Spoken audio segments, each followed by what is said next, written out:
chapopote hasta para limpiarse los dientes. Es una cosa que la aprendí de mi abuelo. Mi abuelo agarró un día un pedazo de chapopote y lo empezó a masticar. ¿Qué hace mi abuelo? ¿No? Estaba limpiando los dientes y las encías con el chapopote. Teníamos uno para el chapopote. Pero la utilización industrial del petróleo empieza en el siglo XIX y empieza en Estados Unidos. El primer pozo que se perfora en Pensilvania, en Estados Unidos, en 1853. Y tiene un éxito enorme. Todo el mundo empieza a solicitar el petróleo y se acaba pronto ese pozo. Y empiezan a buscar más pozos. Entonces, la industria del petróleo empieza a crecer vertiginosamente. Ya para 1870 se producían más de 1 millón de barriles de petróleo al año. Para 10 años después eran como 100 millones. Es una industria que creció rapidísimo. Ustedes han oído hablar sin dudas de la riqueza del señor Rockefeller. ¿Saben en qué se basó la riqueza del señor Rockefeller? En el petróleo. Rockefeller se hizo rico con el petróleo. Y a lo largo de finales del siglo XIX, los últimos 50 años del siglo XIX, se consolidaron 7 grandes empresas petroleras. Son 7 nada más.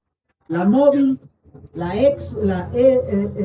Gulf, la Texaco, la British Petroleum, la Shell Oil, la Standard Oil, claro, se me olvida. Son 7 empresas. Y las conocían como las 7 hermanas, porque se peleaban a muerte por el petróleo, pero entre ellas pactaban y negociaban. Y estas empresas, hay que tenerlo muy claro, con tal de conseguir el petróleo, empezaron a patrocinar golpes de Estado y han hecho cualquier cochinada que te imagines a lo largo de los siglos XIX, XX y XXI. Muchas de las guerras peores que hemos tenido la humanidad han sido provocadas por las empresas petroleras, de las peores guerras, de las peores. La guerra del Golfo, casi todas estas guerras son producto del petróleo. Hoy en día tenemos un problema muy serio porque el petróleo se está acabando. Entonces estas empresas están acelerando el petróleo. Y hay cada vez más guerra por el petróleo. Pero una de las primeras guerras por el petróleo que se hicieron, de los primeros golpes de Estado patrocinados por estas empresas, se hizo efectivamente en México. Y esto tiene que ver con lo siguiente, con la relación que tiene el Estado mexicano con el subsuelo. En tiempos de la colonia, durante la Nueva España, el petróleo, los bienes del subsuelo, las minas, todo, eran propiedad del rey de España, eran propiedad de la corona española. Cuando México se convirtió en un país independiente, el subsuelo pasó a propiedad de la nación. Y fue a finales del siglo XIX cuando se hicieron las primeras grandes concesiones petroleras. Manuel González, sobre todo Porfirio Díaz, le dieron concesiones a 2 particulares gringos, el señor Dougherty y el señor Pearson, para que explotaran el petróleo en México. Están ligados a las 7 hermanas.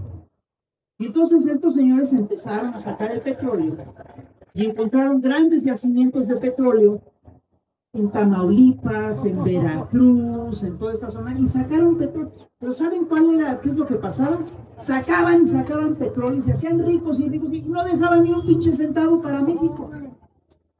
Hoy en día todavía se calcula que las empresas petroleras en los países en los que se asientan obtienen el 84%, se quedan con el 84% de la riqueza. Solo dejan el 16% para el país del que se asientan. Pero en aquel entonces no dejaban nada, ni un centavo. Gracias, Graciela. Se supone que creaban empleos, pero creaban empleos para los buenos, para los gringos, para los que venían de fuera. Para los mexicanos creaban empleos horribles. Así estuvieran muy calificados.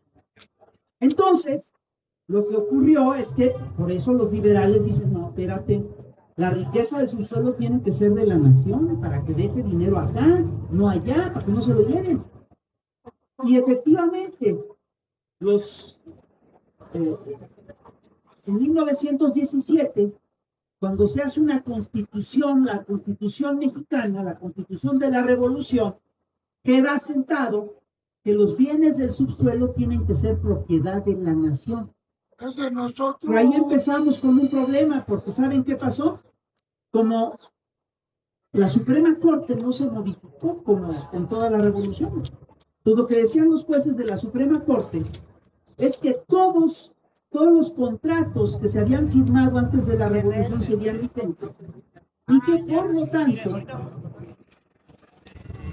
ese petróleo, esos yacimientos seguían siendo de las petroleras extranjeras, que seguían tratando mal a los mexicanos.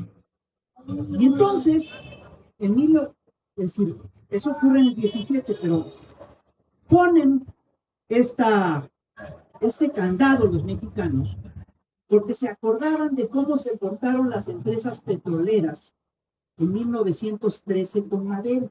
Lo que decía el compañero es totalmente cierto. Porfirio Díaz entrega el petróleo a las empresas extranjeras y cuando llega Madero a la presidencia de la República, se da cuenta que el país tiene un problema financiero y pide que las empresas petroleras paguen unos centavos de impuestos. Y las empresas petroleras se niegan, se protestan. Y ellas son las que pactan, las que impulsan el golpe contra Madero en el pacto de la embajada, ¿sí? Y son las que provocan el asesinato de Madero y de Pino Suárez. Fíjense, ya les debíamos un magnífico. El asesinato de Madero y Pino Suárez desencadena la fase más violenta de la revolución y se arma la pelotera por todo el país. ¿Y qué hacen las empresas extranjeras petroleras? Presionan a Washington para que nos manden a su ejército. Y el ejército invade Veracruz y toda la zona petrolera. Entonces debíamos ya en 1913 y 1914 el magnicidio de Madero y Pino Suárez y una invasión en Fort. Fíjense bien. Luego llega Carranza, ¿sí? Se hace la Constitución del 17 y a partir de la Constitución del 17, Carranza le pide a las empresas que paguen un impuesto por cada barril sacado y las empresas se niegan. Y las empresas impulsan la desestabilización del gobierno de Carranza, que ya era inestable siquiera. Y Carranza huye de la Ciudad de México a Veracruz y llega a Tlaxcalaltongo y en Tlaxcalaltongo es asesinado. ¿Y saben quién los mata? ¿Quién mata a Carranza? Las guardias privadas de las empresas petroleras. Había una frase, matan a Carranza en Tlaxcalaltongo. Hay un versito que se cantaba que decía: si vas a Tlaxcalaltongo, procura ponerte chango, porque ya al Barbastenango le sacaron el mondongo. Bueno, el que le saca el mondongo a Carranza son los guardias blancas de las empresas petroleras. Y luego llega Obregón, y Obregón tampoco lo dejan gobernar. Las empresas petroleras lo presionan. Y al punto que llega, que tiene Obregón que negociar el reconocimiento diplomático, y para negociar el reconocimiento diplomático lo obligan a firmar los tratados de Bucareli. Los tratados de Bucareli limitaban, entre otras cosas, el crecimiento industrial del país y obviamente cerraban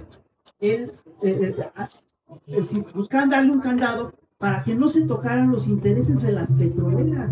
Pues fíjense todo lo que ya les debíamos a estos señores: el asesinato de Madero, la invasión de Veracruz, el asesinato de Carranza, el asesinato de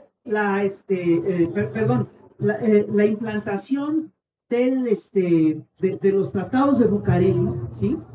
Y las empresas petroleras se portaban como si ese territorio fuera de ellas, no de la nación mexicana. Trataban horrible a sus trabajadores. Mientras los funcionarios de las empresas petroleras vivían de lujo, a los trabajadores los tenían asignados en chiqueros. Y entonces se organizaron los trabajadores, organizó el sindicato petrolero, empezaron a trabajar y empezaron a protestar y a exigir mejores salarios, mejores condiciones. Y las empresas dijeron que ni chicles, que se fregaban, que eran mexicanos, que eran seres menores.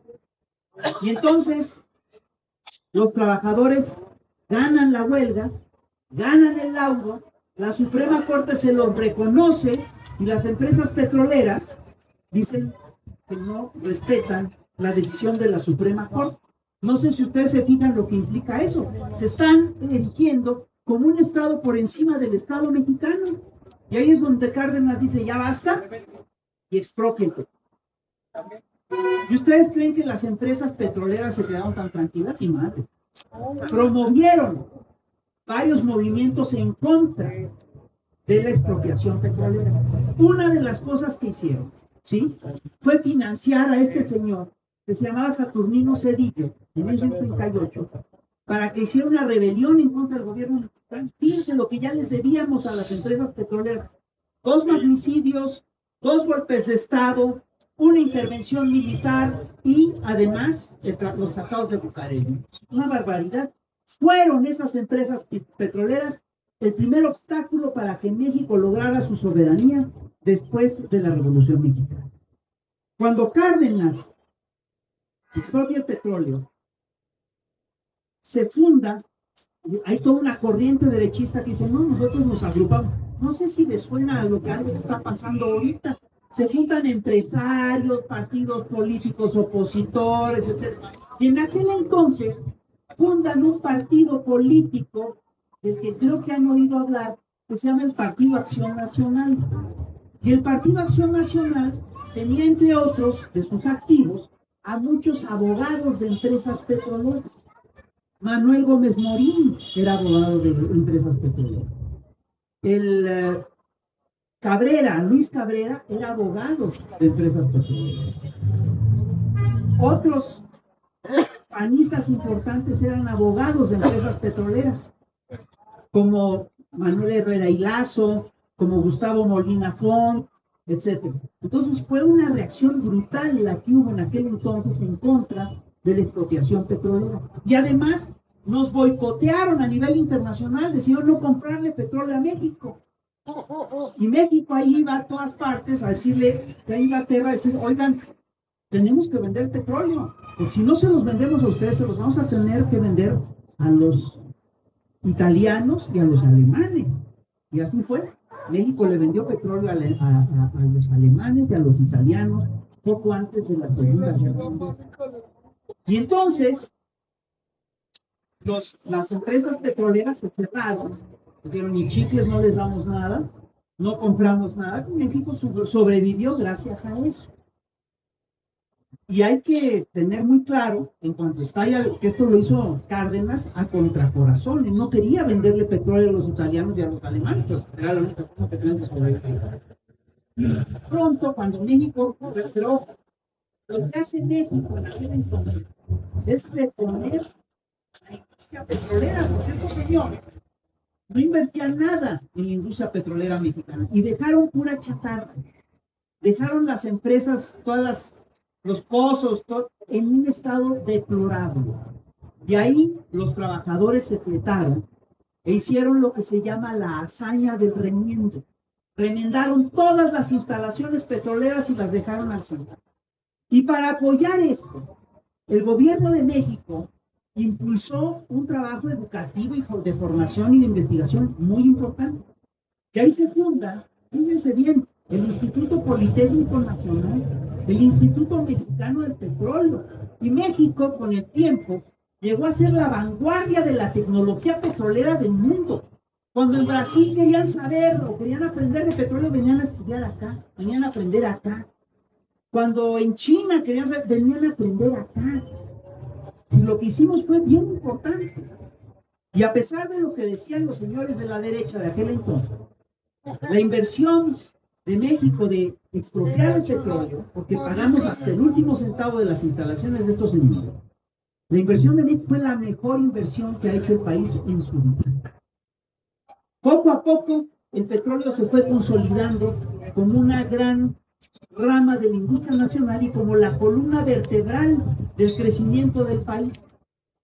Durante décadas, fíjense bien, durante décadas, de 40 centavos que gastaba el gobierno mexicano, de cada peso que gastaba el gobierno mexicano, 40 centavos venían del petróleo. De cada peso, 40 centavos venían del petróleo. Fíjense bien, el 40% de las lámparas de aquí, de los semáforos, de la calle, de este parque, vienen del petróleo. Le debemos mucho al petróleo mexicano.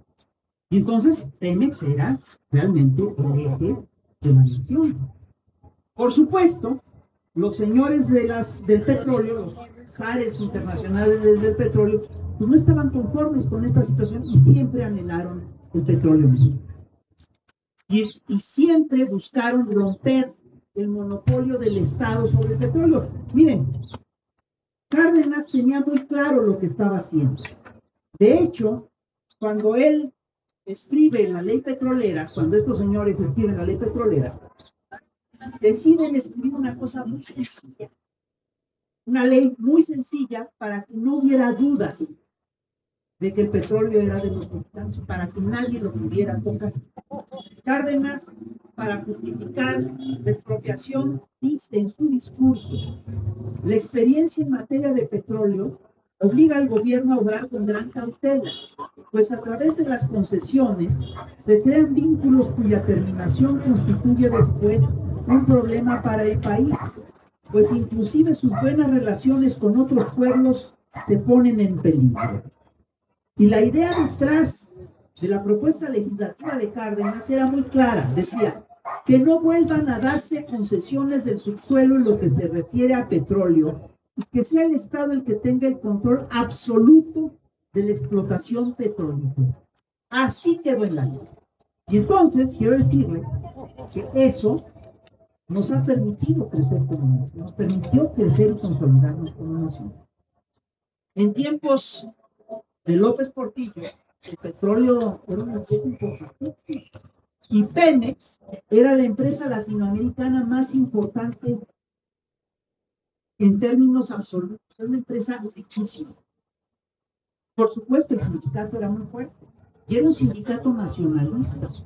Aunque corrupto a ciertos niveles, fue un sindicato bien nacionalista, que defendía el petróleo. Claro, cuando llegan los neoliberales, pues este sindicato se opone a la lógica neoliberal, porque los neoliberales desde el primer día querían privatizar el petróleo. Y el sindicato se opone. ¿Cómo le hacen los neoliberales para privatizar el petróleo? Lo hacen de diversas maneras. Como el petróleo, además, era una hazaña del pueblo de México, y el pueblo de México lo defendía. No se atreven a decir nunca que van a privatizar Pemex, y todo el tiempo decían, no, todo el tiempo decían, no vamos a privatizar Pemex, no vamos a privatizar una sola tuerca de Pemex. Eran unos perversos, porque no privatizaban Pemex, querían privatizar el petróleo. De la Madrid es el primero que da el primer paso. ¿Y saben qué es lo que hace? Hace una ley secundaria sobre la petroquímica secundaria. Entonces dice, decide, por motivos políticos que no técnicos, por ejemplo, que hay toda una serie de productos de petroquímica secundaria que ya no son de petroquímica secundaria, sino que son otra cosa. Y a partir de ahí se le abre las puertas a la iniciativa privada, a la inversión en la petroquímica secundaria. El resultado de eso es muy claro. México llegó a ser autosuficiente en gasolinas, en diésel, en solventes, en acetón, en lo que tú quieras, durante décadas. Y a partir de ahí empezamos a dejar de ser autosuficientes. No solo eso, sino que deciden no construir una sola refinería nueva. La última refinería que se construyó fue en 1979.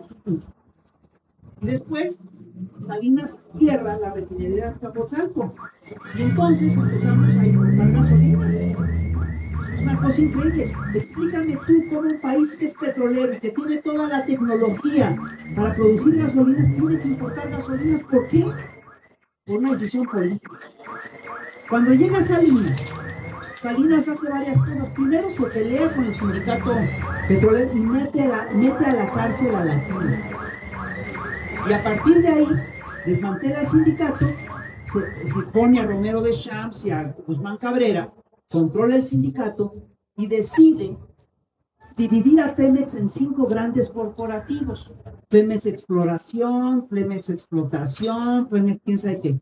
Pero una de las cosas que decide Salinas es que la comercialización de Pemex no se va a hacer en México, sino que la hace una empresa que se llama PMI Internacional, que tiene su sede, creo que en La Haya y en Nueva York. Y eso lo que implica es que ni siquiera el Congreso pueda auditar a Pemex. Entonces empiezan a hacer lo que quieren con Pemex. Y una de las cosas que empiezan a hacer es que la empiezan a desangrar.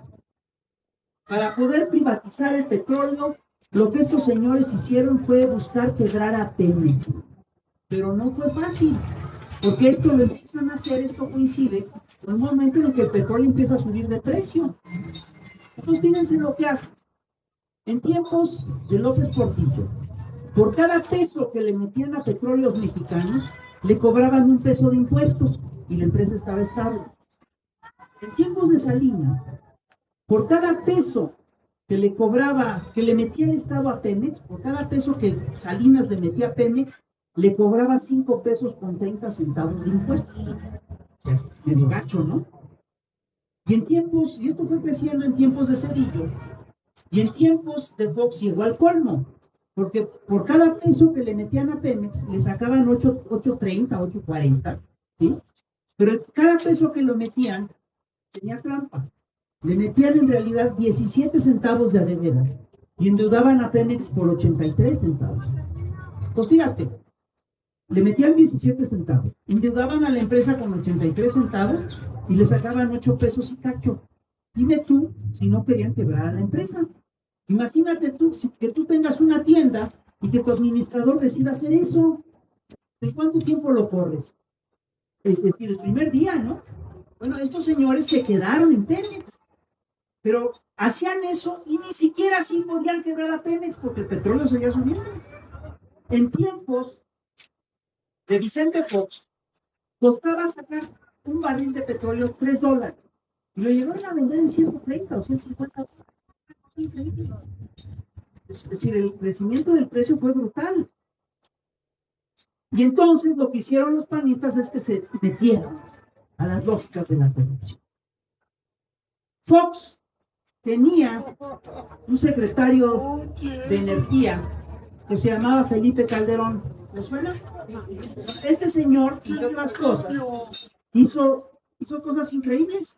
Con dinero de Pemex, entre las muchas cosas que hizo, con dinero de Pemex, compró acciones de Repsol, es una petrolera española. ¿Qué chingados tiene que estar haciendo Pemex comprando acciones de Repsol? Bueno, no solamente las compra, sino que luego las vende, porque no se aprueba la operación en España, y las vende más baratas de lo que la compró. Entonces es una operación fraudulenta a favor de una petrolera extranjera a costa de Pemex. Y así hicieron cantidad de negocios.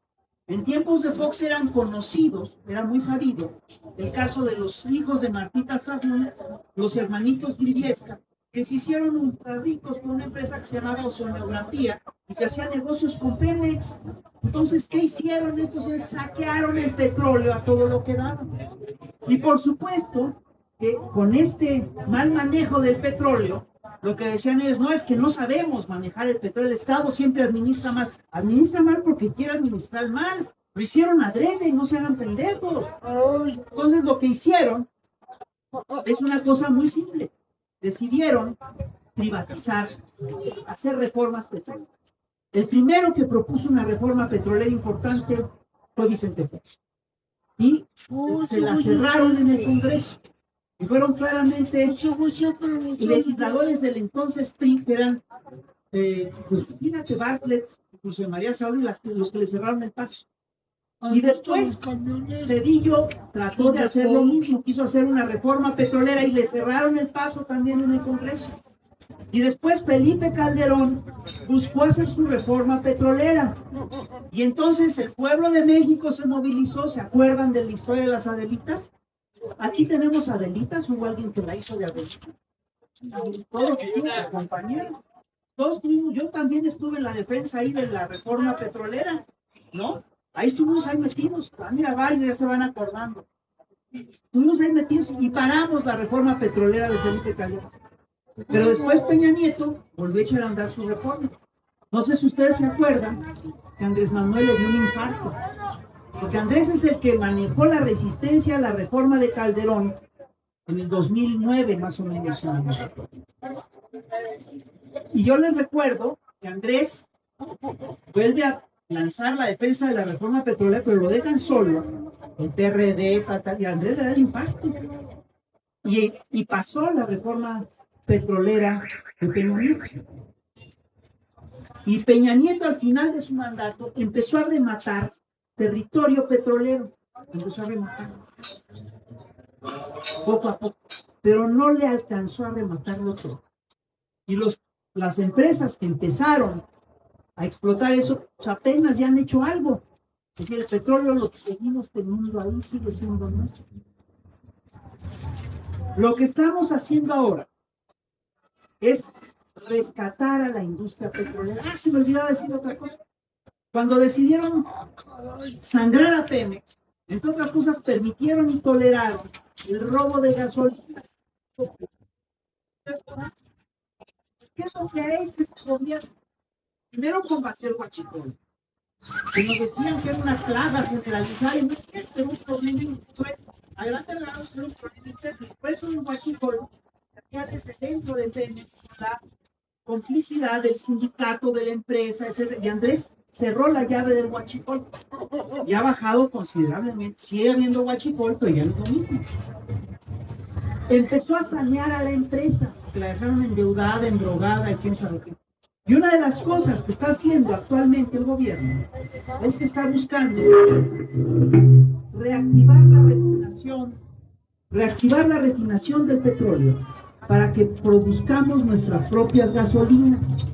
Una de las cosas que ya ocurrieron es que compramos la refinería de Deer Park, que era una inversión conjunta de Pemex con Shell Oil. Ya tenemos mayoría nosotros ahí, ¿sí? Y esa empresa provee gasolina a México.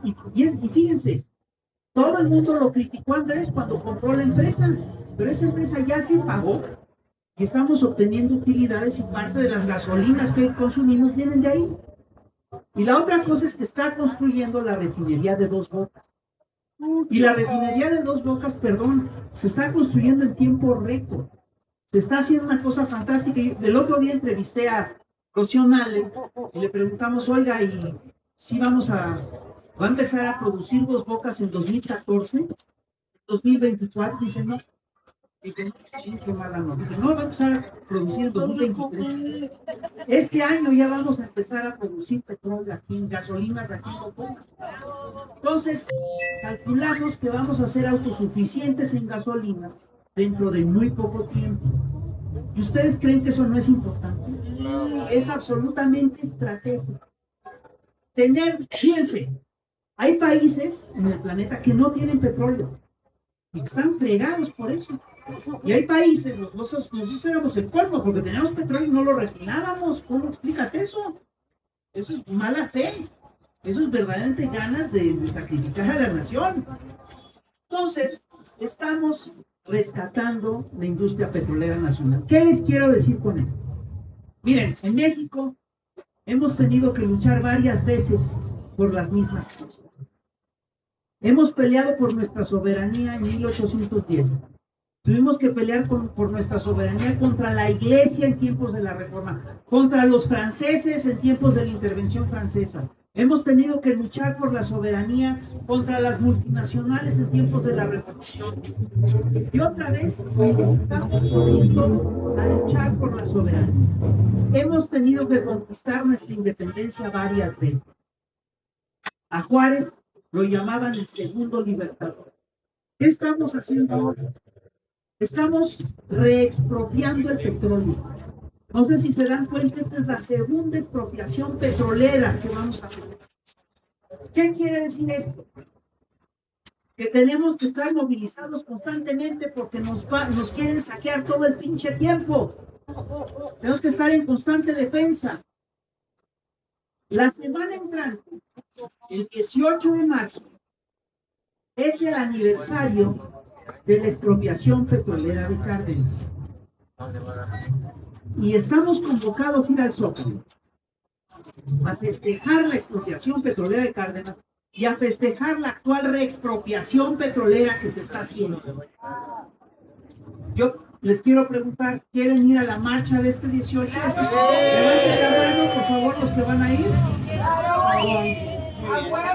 Pues, allá nos vemos. Entonces, bueno, esta reunión era nada más para decirles que esta reunión, este meeting que vamos a tener en el Zócalo la semana entrante es histórico. No podemos fallar a la cita, es muy importante lo que estamos haciendo y hay que defenderlo. Es una pelea que tenemos que dar una y otra vez y le estamos dando. Bueno, es todo lo que les quería decir. Muchísimas gracias.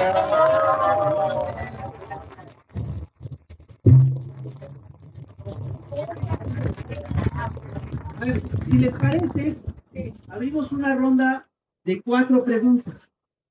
Les pediríamos que fueran preguntas de 1 minuto.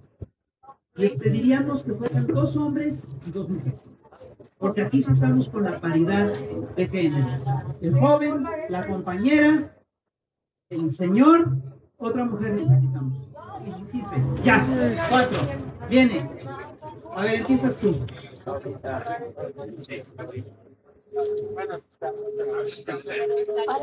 Acérquense.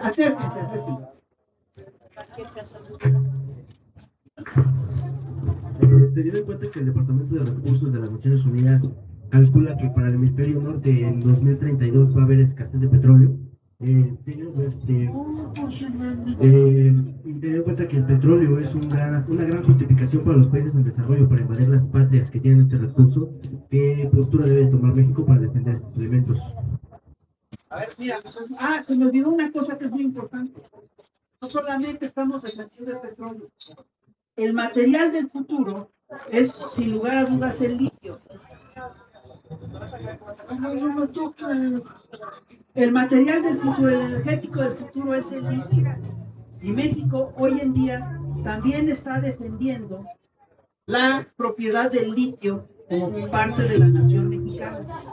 No solamente estamos defendiendo el petróleo, estamos defendiendo el litio. ¿Qué es lo que tenemos que hacer? Es defender el petróleo a varios niveles. Primero, a nivel de ley. Necesitamos concretar la reforma energética. Esa es una deuda que tenemos. No tuvimos los votos suficientes para aprobarla en esta administración. Hay que buscar que en la próxima administración tengamos el 75% de los diputados y del 75% de los senadores para que pase la reforma. Es lo primero que tenemos. Ahora te voy a decir, el primer factor, primero que tenemos que hacer para defender el petróleo es hacer conciencia de lo importante que es. Estas reuniones ¿de acuerdo? Entonces, vamos a ordenar, vamos a organizarnos y vamos a defender al petróleo. La compañera.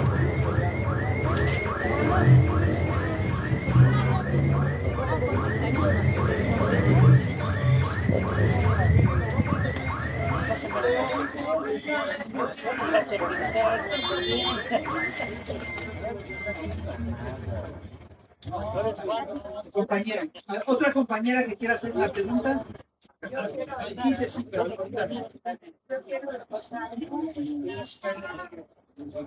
buenas tardes, mi nombre es Marco Lugo y me da mucho gusto que se hayan animado a venir por acá. Yo vengo de San Felipe de Jesús, ojalá tuviéramos un poquito más de frecuencia por parte de las formaciones políticas. Me parece que también con respecto a la marcha o lo que se vaya a hacer el día 18, sí sería conveniente que se difundiera, porque sí necesitamos información, al menos San Felipe de Jesús y algunas otras colonias aquí cercanas. Otra sería de ahorita un librito que usted maneja, quisiera saber sobre la bibliografía con respecto al petróleo, cuándo se investigar sobre el tema. Gracias. Varias cosas. Si el compañero quiere que llevemos frente a ponentes a la colonia San Felipe, ya. A ver, aquí está la compañera Rocío, se pone en contacto con usted y lo organizan ya, ¿eh? Ahí es que se me ponen de acuerdo ya. Fíjense, para el día de hoy, para este fin de semana, en el Instituto de Formación Política organizamos cerca de 300 eventos en todo el país. Son como 300 como este, ¿eh? Son un chingo. Y esperamos llegar a 300,000 gentes. Hicimos un evento similar para lo de la reforma electoral. Llegamos a 300,000 gentes. Entonces queremos hacer esto, esto es parte del trabajo que estamos haciendo con eso. Quiero decirte que tenemos un micrositio en el que tenemos películas, conferencias grabadas, historietas, artículos, lo que quieras. No tengo ahorita el nombre del micrositio, pero si te metes a la página del Instituto Nacional de Formación Política, ahí lo encuentras así. Entonces, ahí está la bibliografía. Y pues sí, también está este libro que se titula Cómo la hacen de Pemex, pero pues, es bastante didáctico, que ya está un poquito viejo, pero ahí está también. Entonces todo eso ahí está, y pues hay que entrarle. A ver, puro pa'lante, aquí nadie se me echa para atrás. Si tienes gente que quiere esta información, dinos dónde vamos. ¿De acuerdo? Sí.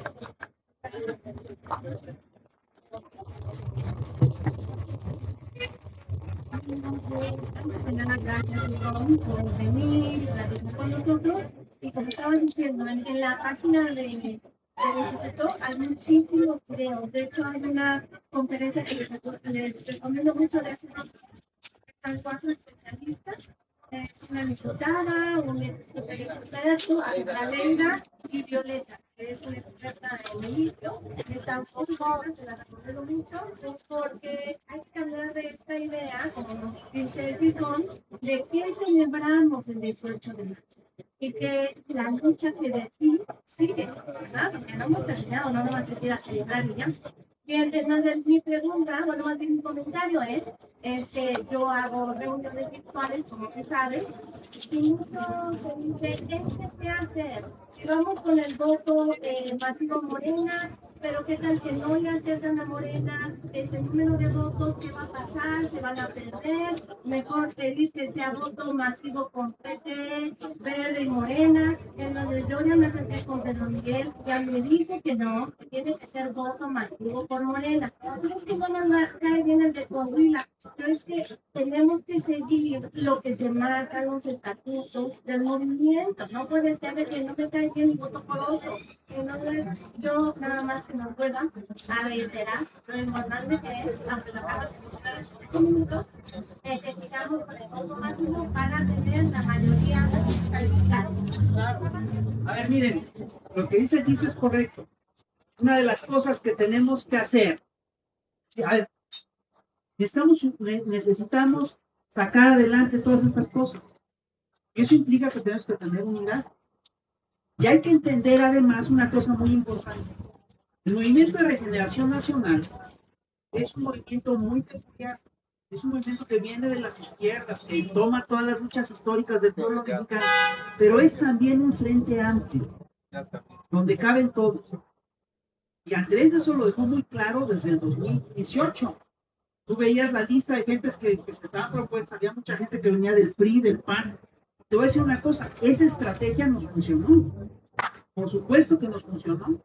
Y hay que seguirla impulsando. Fíjense bien en esto. Quien impulsa el voto, que el voto del movimiento se divide entre PT y Verde, pues, ¿quién crees que es? El PT y el Verde. Perdón, necesitamos que el voto sólido sea por Morena. Si hay gente del Verde que le quiere entrar, bienvenida. Si hay gente del PT que le quiere entrar, bienvenida.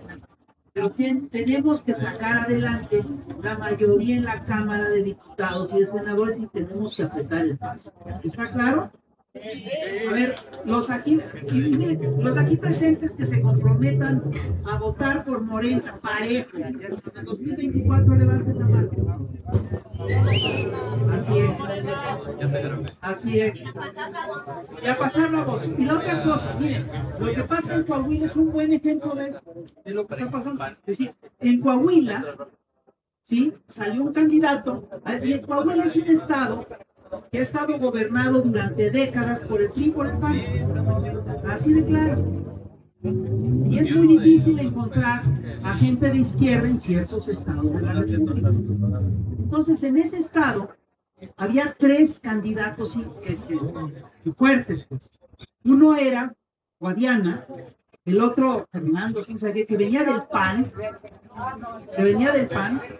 y el tercero es Eduardo Verdeja. Fíjense bien, Ricardo Mejía Verdeja venía del Movimiento Ciudadano, no se nos olvide.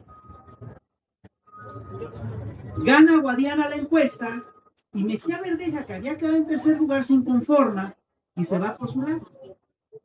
En el Estado de México va a haber elecciones este año y también las va a haber en Coahuila.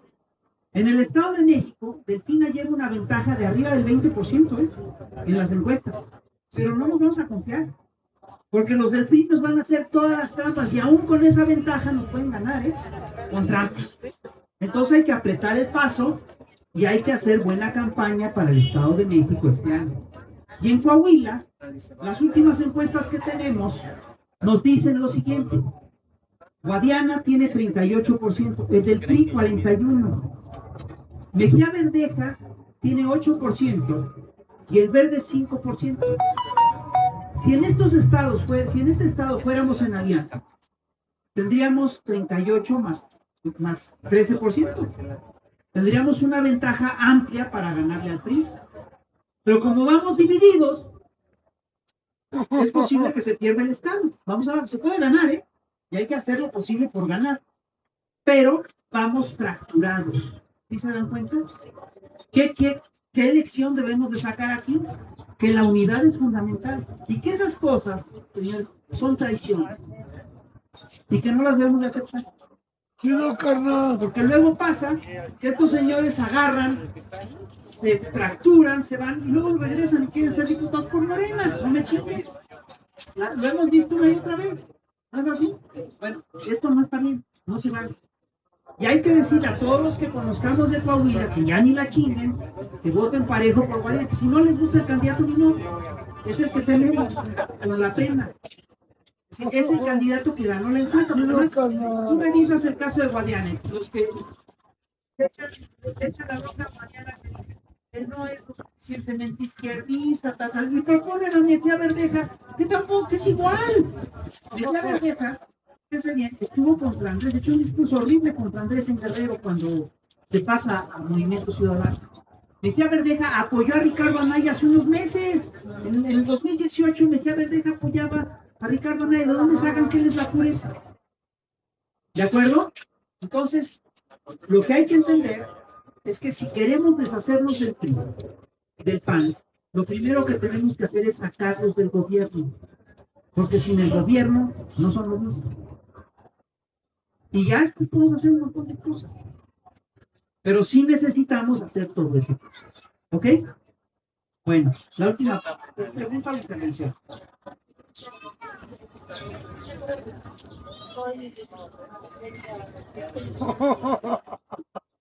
Ya ves. Bueno, buenas tardes, vecinos de Martín Carrera. Me da mucho gusto que estén aquí, de veras. Muchos no me conocen porque me he mantenido al margen por miedo al sistema. Una servidora en 1975, yo he sido preso político. Sí, ¿y por qué estoy aquí? Porque no me he dejado. Jamás me han doblado todavía, ¿verdad? Entonces, yo les quiero hacer escribir algo para ustedes.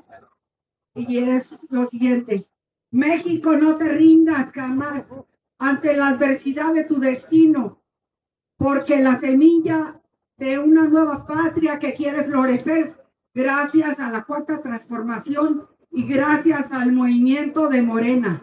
Por eso yo los invito, compañeros y vecinos, que nos unamos y que hagamos un frente común. ¿Para qué? Para que nos volvamos defensores de la democracia pura y no simulada, güey. No simulada, ¿por qué? Ni extranjera.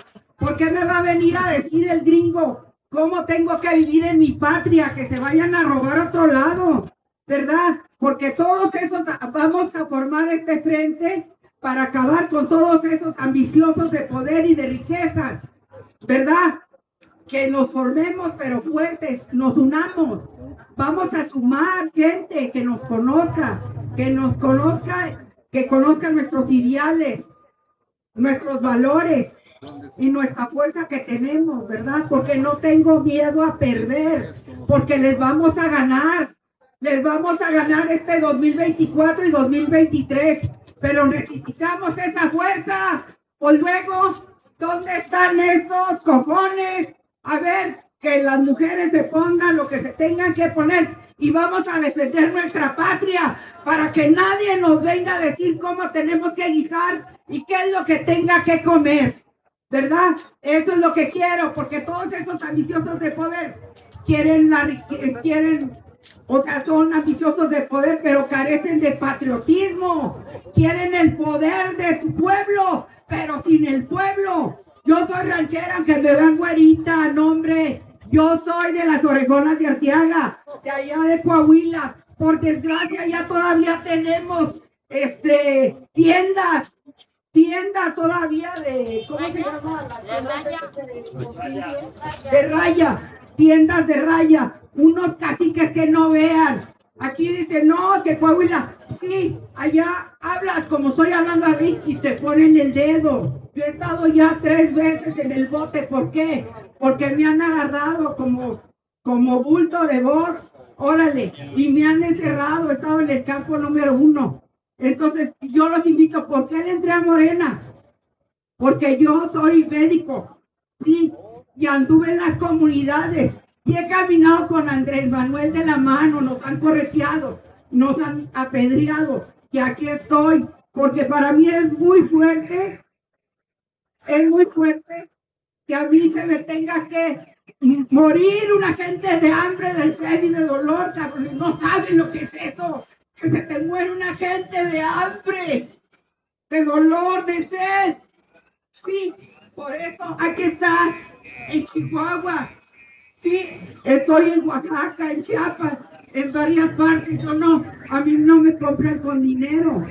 Sí, por eso yo los invito. ¿Y por qué se formó el partido de Morena? ¿Por qué se formó? Porque somos un movimiento que estamos hasta la madre que nos roben y que nos maltraten. Aquí está la prueba con nuestros propios medios, los que estamos en Morena, que somos muy poquitos, los fieles, los que estamos con Andrés Manuel, con nuestros propios dineros, inclusive de nuestras propias pensiones. Nosotros le depositábamos a Andrés Manuel.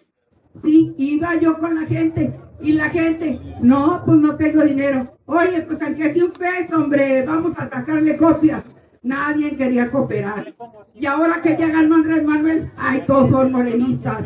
Pues pónganse las pilas y demuéstrenle que no está solo, cabrón, no nada más anden ahí de arrastrado. Eso es lo que yo digo. Sean honestos.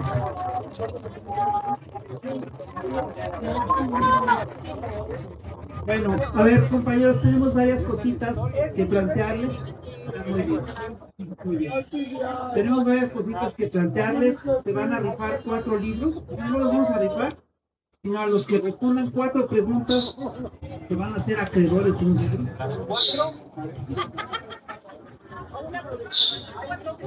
Bueno, eso está un poco difícil. ¿Cómo se llamó? Vamos a rifar este libro que se llama ¿Cómo sobrevivir al neoliberalismo sin dejar de ser mexicano? De autoría del Cisgón. Y bueno, tiene prólogo de Adolfo Gili.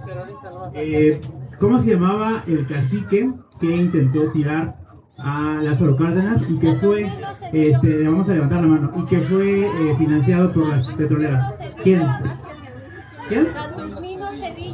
Gracias, correcto.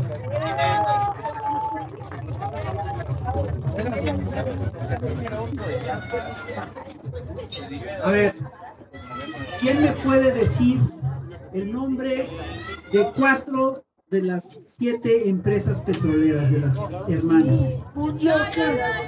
A ver, ¿quién? A ver. ¿Quién? El joven. Exxon, British Corporation, Exacto. Standard Oil, ya me están soplando por ahí todo.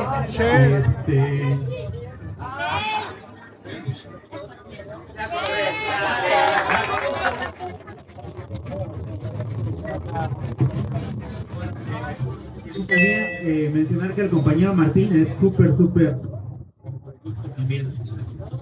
Soy del comité de enlaces de aquí de la colonia Martín Carrera, y lo digo sin pretensión, desde antes de que se formara Morena, lo estábamos formando. Y sobre todo, no es como que llegue pretensión. Ahorita lo que hace falta es joven.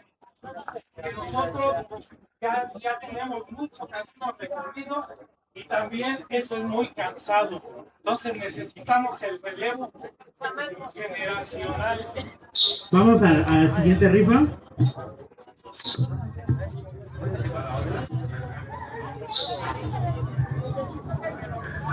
A ver, otra más o menos difícil. ¿Cuáles fueron las causas que permitieron a Lázaro Cárdenas expropiar el petróleo, tanto internas como externas?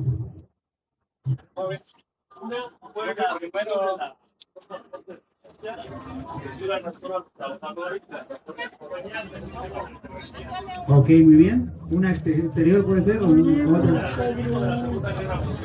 Muy bien. De hecho, eso es también una geopolítica interesante. Muchas felicidades. Adelante.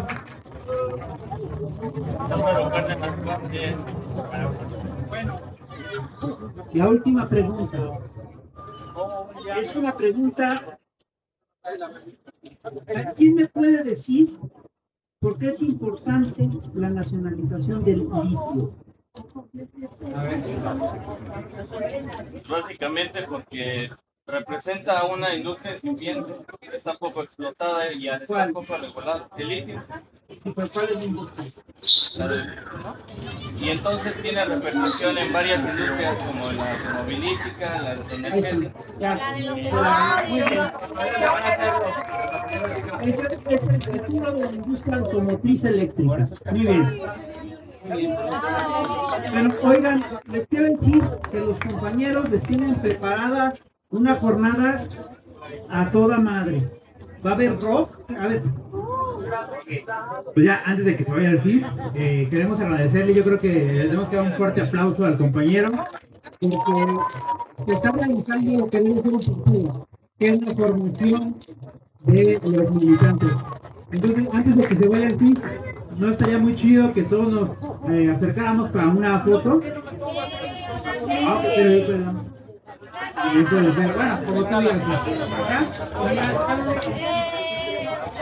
como tú digas,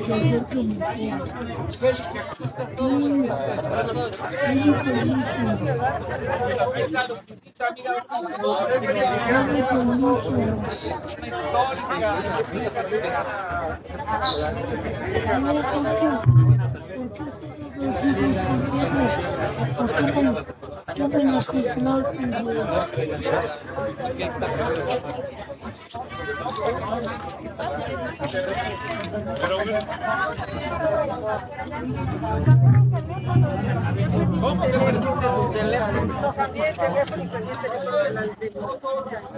La cuenta de tres, necesitamos formación política morena. Dos y tres. Formación política morena. ¡Viva Morena! ¡Viva! ¡Viva la 4T! ¡Viva!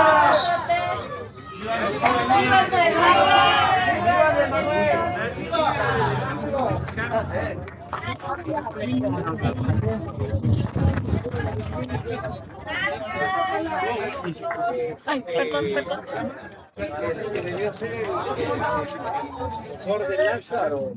¿Cómo se llama? Él. A ver si no se quita.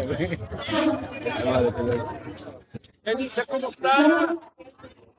Ah, qué bueno, qué bueno.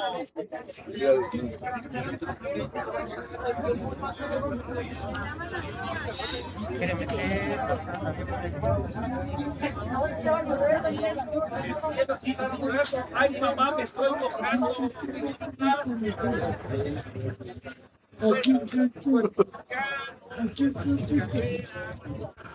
Seguimos en vivo, tía. Hola, gracias a todos los que están conectados en este momento. Quisimos compartirle un poco de lo que están siendo las pláticas sobre lo que ha sido la soberanía energética, sobre lo que sigue siendo la lucha y defensa de nuestros recursos energéticos en el país. El día de hoy estuvo impartido por Rafael Barajas, el Fisgón, aquí en la colonia Martín Carrera, aquí en el kiosco. Fue una leve historia, un pequeño recuento que se hizo de la historia, en el cual nos dimos cuenta cómo nuestros recursos energéticos siempre han querido ser privatizados y más para los extranjeros. ¿Qué viste tú, tía? El compromiso que se tiene para los foros. Le dijeron que hay la colonia cercana aquí a Martín Carrera, que es San Felipe de Jesús, igual se lo dijeron, luego se movió, contacta y vamos a hacer el foro. Ese es el compromiso que se tiene para que no haya desinformación. Aquí está la información y decimos que un pueblo informado jamás será engañado. Ni manipulado. Ni manipulado, así es que aquí estamos, se está dando, así como fue la reforma eléctrica, se están dando los foros de información. Estamos viendo que nos habló así rápido de la historia, desde cómo Porfirio Díaz concesionó esto a los liberales y después vino Madero y cómo el asunto estuvo con que Madero exigió que se regresaran y fue cuando se tramó el asesinato de la decena trágica que conocemos, como Carranza también fue víctima de todo esto, la historia y la formación de un partido opositor, el PAN, a los recursos. Siempre ha sido esa piedra en el zapato para el país. Los modelos neoliberales hoy en día, de los panistas que tienen, de los priistas, de privatizar un país. Fue algo que verdaderamente bueno. La historia es un recurso que no debemos de olvidar para no volver a repetir esas cosas. Y digo, es una segunda expropiación que se está dando porque estamos volviendo a recuperar la industria petrolera. Se está nacionalizando los recursos energéticos, se está rescatando la soberanía energética, se está viendo en este momento. ¿Cómo viste tu tía? Seguimos en este momento, perdón, que la tía se nos movió un momentito. Entonces, es lo que tuvimos aquí. Ya está cambiando el tiempo, parece que va a llover. En cualquier momento vamos a cerrar la transmisión. Les agradecemos mucho que se dan cuenta que AMLO está rezagando la democracia. Ah, ok. Sí, bueno, estamos aquí con la maestra Gitze. En un momento también va a estar aquí para que vean que es una de las que, una férrea luchadora de la 4T. No fuera el peje, arriba Andrés Manuel, discúlpenme, estamos hablando de un nuevo despertar de conciencias. Y estamos hablando de la cuarta transformación, estamos hablando de la soberanía energética, de la reforma eléctrica, de la reforma petrolera, de la reforma del litio, la recuperación del litio. Entonces, eso es lo que tenemos el día de hoy. Así es que discúlpenme, pero no. Entonces, ¿es de México el litio? No, ¿sabes que ya se nacionalizó? Claro que sí, el litio es de México. ¿Estar como Cuba? Sí, claro que sí. Ya quisiéramos que estuviéramos como Cuba. Ya nos va a llover, hermana. Ya. Rápido, maestra Gise. Hola, maestra. ¿Cómo está? Estamos en vivo, en directo. Transmitimos toda, lo que alcanzamos de la conferencia. Mire, cuéntanos rápido antes de que nos llueva. Muy bien, el FIS empezó platicando acerca de cómo fue que nos llenamos de empresas extranjeras en nuestro hermoso Pemex, el proceso que se llevó para sacarnos, la primera expropiación, la importancia de que estemos conscientes de que el 18 de marzo es una lucha que ha llevado muchos años y que todavía falta mucho por hacer. O sea que no porque estemos ahorita donde estamos quiere decir que estamos libres de todas esas empresas que quieren acabar con nuestra soberanía energética. Entonces el PRI explicó muy bien todo ese proceso, nos invita voto masivo por Morena, lo explicó, lo volvió a decir, que unos se quejan de que Guadiana no es el mejor, pero no van a votar por el otro que hace poco habló mal del presidente. Entonces, bueno, estuvo muy bien. Tiempo de definiciones con eso, maestra. Nos Claro. definió perfectamente. Y que vean el canal del Instituto de Formación Política, es importantísimo, porque ahí viene mucha información, muchos videos que explican el porqué, la necesidad de pasar la voz con la gente de lo que es el 18 de marzo y nuestra soberanía. Ok, que presente bien a la maestra. Maestra, díganos su nombre. Aquí me están regañando. Gisela Yepes, soy de Twitter, ¿verdad? Soy la profa, y he tenido el gusto de hacer varios spaces, y el Plutón ha estado con nosotros, y tengo el honor, el gran honor, ahorita estoy trabajando con mis alumnos de nivel medio superior para capacitarlos acerca de la política en sus vidas diarias. Ok, nos dicen que estamos engañados. Qué tristeza de oposición. No hay otro recurso más que... ese es el argumento. Qué tristeza de oposición, maestra. Sí, ya no. Bueno, Venezuela, Cuba, ya sabe. Ya, invéntense otra. Pero bueno, maestra, nos vamos. Transmitimos un ratito. ¿Quiere llover? ¿Quiere llover? Entonces, a todos. Gracias. ¿Sus redes sociales, maestra? Es Vicevalle72 ahí en TikTok y en Twitter, nada más. Ok. Si No hago a Facebook. Sí. No ha llegado a esta parte ya. Sí, está bien, ya se está quedando rezagado. Facebook es para... Se está volviendo viejo, nosotros no somos...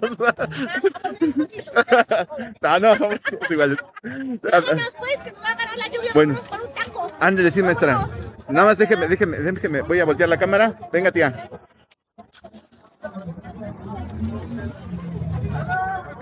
Ahora estamos de este lado. No, yo no me bajo porque me va a estar para que Estamos de este lado aquí. Acérquese, maestra. Acérquese.